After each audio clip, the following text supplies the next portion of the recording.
नमस्कार दोस्तों, कैसे हैं आप सब लोग। दोस्तों आज की वीडियो में जैसा कि आपको दिख रहा होगा हम डिस्कस करेंगे नेशनल इन्वेस्टिगेशन एजेंसी 2008 क्या हुआ था।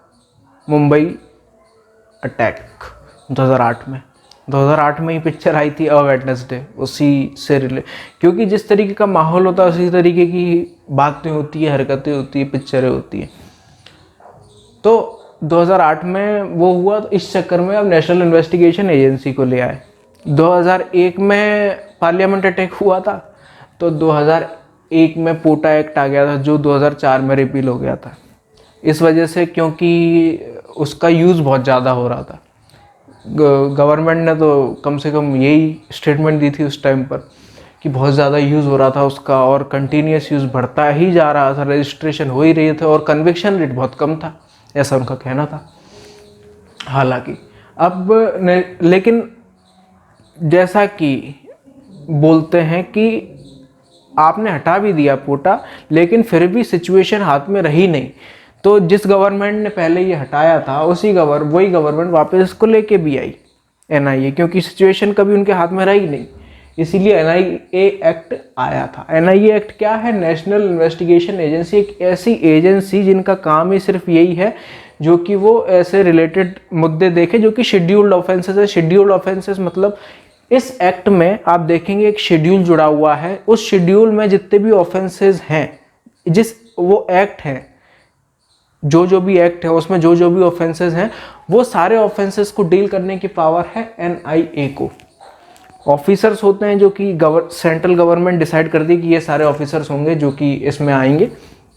ठीक है, अब देखते हैं ज़रा है क्या ये, क्योंकि 2019 में इसमें अमेंडमेंट भी हुआ है, एक इम्पॉर्टेंट अमेंडमेंट, वो भी हम देखेंगे कि क्या अमेंडमेंट भैया हुआ था इसमें। तो अप्लाइज टू किस किस के ऊपर अप्लाई होता है ये, क्योंकि इसमें भी एक अमेंडमेंट हुआ है। तो इसमें अमेंडमेंट तो इसी में ही हुआ है, आखिर वो सब घूम फिर के जितने भी अमेंडमेंट हुए वो सब उस एक चीज़ से रिलेटेड ही था। अप्लाइज टू सिटीजन, भले ही अंदर का हो या बाहर का, मतलब कि भारत के सिटीजन हो, भले ही भारत में रह रहा हो या भारत के बाहर रह रहा हो, फर्क नहीं पड़ता। Person in government service, India की गवर्नमेंट में सर्विस में जो भी लोग हैं वो लोग। पर्सन ऑन शिप्स या crafts, aircraft registered in India, ऐसे क्राफ्ट जो इंडिया में रजिस्टर्ड है। Person commit scheduled offences to citizens, ये एक इम्पॉर्टेंट प्रोविजन है जो कि जोड़ा गया था। अब इसका क्या मतलब है और इसकी क्या इम्पोर्टेंस है, जैसा कि जो अमेंडमेंट लेकर आए भी थे, जो सरकार लेके आई थी, उसका यही कहना था कि भैया जो एनआईए है जो फिलहाल में है, कि मान के चलिए श्रीलंका में हमारे आदमी को मार दिया, बांग्लादेश में मार दिया, पाकिस्तान में मार दिया हमारे लोगों को, अब हमारी एजेंसी के पास ताकत नहीं है वहाँ पर जाके इन्वेस्टिगेट करने की।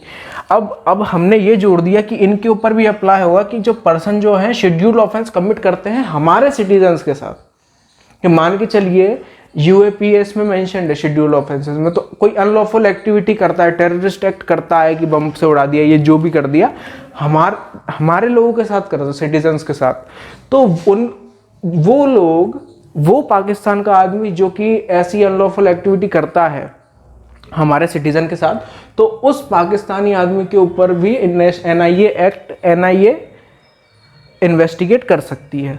ये एक इम्पॉर्टेंट प्रोविजन था और इसके लिए मतलब बाहर जाकर भी आप इन्वेस्टिगेट कर सकते हो, पहले नहीं था, पहले आप इंडिया में ही आप इन्वेस्टिगेट कर सकते हो, इंडिया में कहीं पर भी, लेकिन अब आप कहीं पर भी पूरे भारत में, पूरे वर्ल्ड में, आप जहाँ पे भी चाहो आप इन्वेस्टिगेट करने की पावर आपके पास है, कुछ जिनसे हमारा टाइप नहीं है उनको छोड़ के।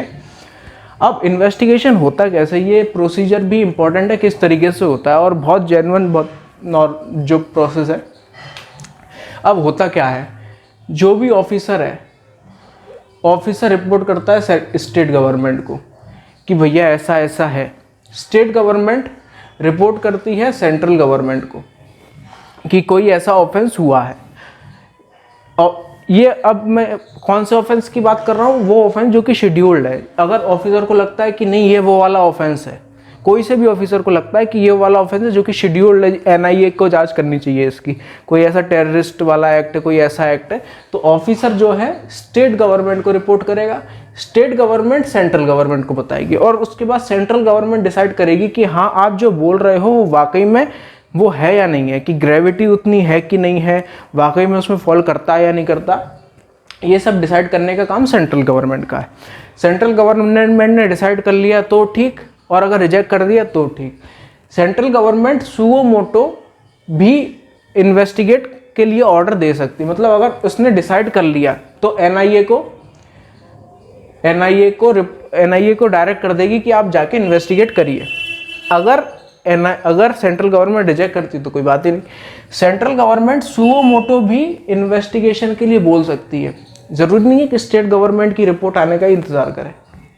सेंट्रल गवर्नमेंट सुओ मोटो खुद से संज्ञान लेकर भी इन्वेस्टिगेट करने को बोल सकती है।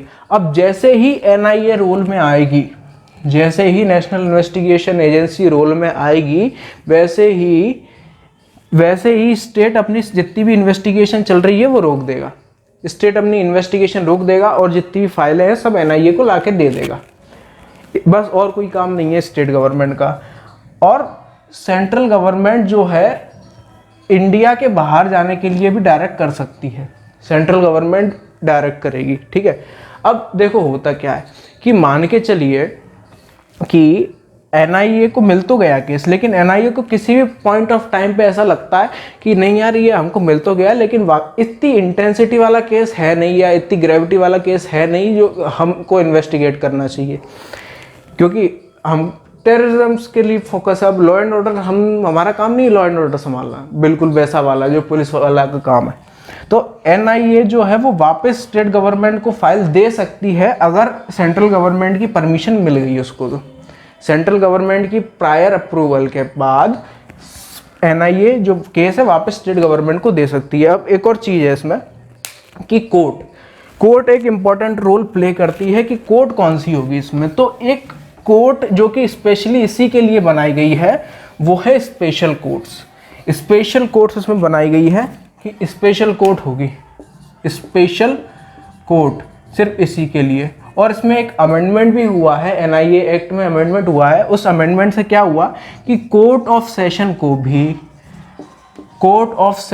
भी स्पेशल कोर्ट में कन्वर्ट किया जा सकता है। सारी नहीं, जितनी भी गवर्नमेंट चाहे कि इस कोर्ट को हम स्पेशल कोर्ट बना रहे हैं for the time being, government बना सकती है। अब स्पेशल कोर्ट का काम क्या है कि जहाँ पर भी किसी भी आदमी को पकड़ा है उस एरिया में जो भी इस कोर्ट पढ़ रही है उसके पास वो जुरिडिक्शन रहेगा। लेकिन मान के चलिए कि एक ऐसा आदमी, जैसा कि हमने बात की, अमेंडमेंट हुआ है कि एनआईए बाहर जाकर भी इन्वेस्टिगेट कर सकती है, तो उन लोगों का ट्रायल कहाँ चलेगा? तो उन लोगों का ट्रायल चलेगा दिल्ली में। दिल्ली के पास जुरिडिक्शन रहेगा उन लोगों का ट्रायल करने का, ठीक है। तो ये था पूरा वो। अब एक बार हम वो शेड्यूल भी देख लेते हैं हल्का फुल्का कि शेड्यूल में मेजरली कौन से तरीके के ऑफेंसेस आते हैं। तो ये कुछ एक्ट्स हैं जिनके अंदर जो ऑफेंसेस है उसका कॉग्निजेंस एनआईए को दिया जा सकता है। सबसे पहले तो यूएपी है जो एक्ट हमने पढ़ा, एक्सप्लोसिव सब्सटेंस एक्ट जो है उसके ऑफेंसेस, एटॉमिक एनर्जी एक्ट के, एंटी हाईजैकिंग एक्ट के, ह्यूमन ट्रैफिकिंग जो ऑफेंस है उसका, और भी कई सारे जो ऑफेंसेस हैं जो मेंशन्ड है उसमें, वो उस सब का एनआईए के पास पावर है इंडिया में, इंडिया के बाहर जाकर इन्वेस्टिगेट करने की पावर है। तो ये था दोस्तों हमारा पूरा एनआईए एक्ट। उम्मीद करता हूँ आपको समझ में आया होगा। हम फिर मिलेंगे नई वीडियो के साथ, तब तक थैंक यू वेरी मच।